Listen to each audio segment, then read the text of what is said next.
दोस्तों, क्या आप जानते हैं कि रावण ने करवाई थी रामेश्वरम ज्योतिर्लिंग की स्थापना।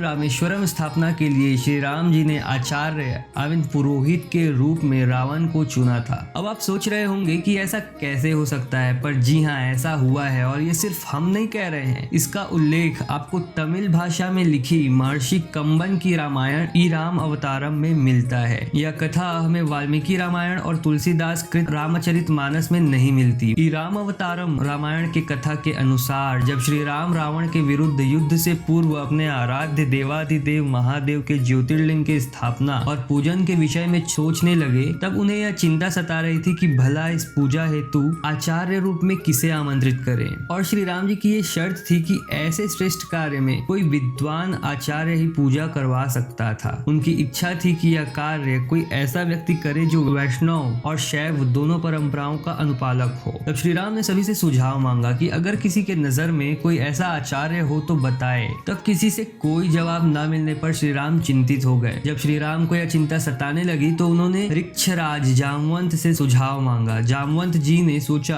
क्यों न लंकाधिपति रावण को ही आचार्य रूप में बुलाया जाए, क्योंकि ना तो रावण से बड़ा कोई शिव भक्त है और महर्षि पुलत्स के पोते होने के कारण रावण वैष्णव भी थे। श्री राम ये बात जानते थे कि जामवंत जी रावण के दादाजी के मित्र थे, तो श्री राम ने जामवंत जी को रावण के आचार्य के रूप में आमंत्रित करने के लिए लंका भेजा। जामवंत जी कुंभकर्ण की तरह आकार में बहुत बड़े थे। वे जब लंका पहुंचे तो लंका के प्रहरी भी हाथ जोड़कर उनको रावण के महल की ओर ले जाने वाला मार्ग दिखा रहे थे। जैसे ही रावण को इस बात की सूचना मिली कि जामवंत उनसे मिलने आ रहे हैं, तब रावण महल के द्वार पर स्वयं उनके अभिनंदन के लिए पहुंचे। क्योंकि रावण के लिए जामवंत जी बहुत सम्माननीय थे, क्योंकि वो रावण के दादाजी के मित्र जो थे। तब जामवंत जी मुस्कुराते हुए कहा कि मैं इस अभिनंदन का पात्र नहीं हूँ, मैं वनवासी श्री राम का दूत बनकर आया हूँ। उन्होंने तुम्हें सादर प्रणाम कहा है। यह सुनकर रावण ने कहा, आप हमारे पितामह के भाई हैं, इस नाते आप हमारे पूज्य हैं। आप कृपया आसन ग्रहण करें। यदि आप मेरा निवेदन स्वीकार कर लेंगे तभी संभवतः मैं भी आपका संदेश सावधानी से सुन सकूंगा। जामवंत ने आसन ग्रहण करने के बाद पुनः कहा, हे रावण, वनवासी प्रभु श्री राम ने सागर सेतु निर्माण उपरांत अब यथाशीघ्र महेश्वर लिंग विग्रह की स्थापना करने का विचार प्रकट किया है।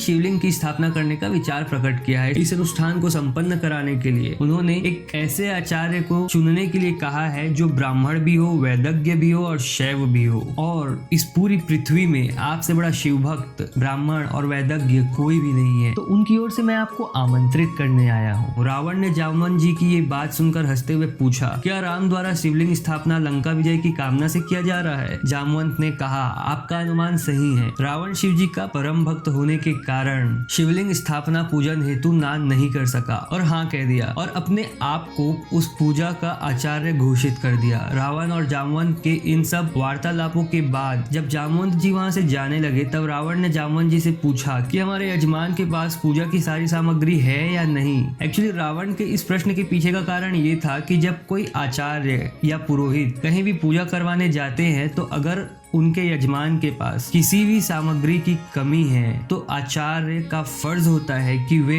यजमान के लिए उस सामग्री का प्रबंध करें। ये कर्मकांड का नियम है। तो इसके अनुसार रावण ने पूछा, कोई कमी तो नहीं है? तब जामवंत जी जवाब देते हुए कहते हैं कि हे आचार्य, हमारे भगवान श्री राम के पास पूजन हेतु सारी सामग्रियां हैं, परंतु लंका के राजा रावण ने उनकी पत्नी का हरण कर लिया है। जामवंत जी के ऐसे जवाब के पीछे का कारण ये था कि वो अभी आचार्य रावण से बात कर रहे थे, ना कि राजा रावण से। तब रावण ने जामवंत जी से कहा कि कह देना हमारे यजमान से कि वे चिंता ना करें, सारे चीजों की व्यवस्था हो जाएगी, जो कि रावण के कुशल आचार्य होने का प्रमाण भी देता है। जामवंत जी के जाने के बाद रावण ने स्वयं जानकी माता को ये बात बतलाई कि तुम्हारे पति राम समुद्र के उस पार लंका के राजा रावण पर विजय प्राप्ति की कामना लेकर समुद्र के किनारे शिवलिंग की स्थापना पूजन कर रहे हैं और उस पूजन में मैं आचार्य बना हूँ। और पूजा में पति पत्नी का साथ होना अनिवार्य है, पर उनकी पत्नी उनके पास नहीं है, तो तुम्हें पूजन संपन्न हेतु कुछ देर के लिए हमारे साथ चलना होगा और पूजा संपन्न होते ही हम तुम्हें वहां से वापस ले आएंगे। अगले दिन जब आचार्य रावण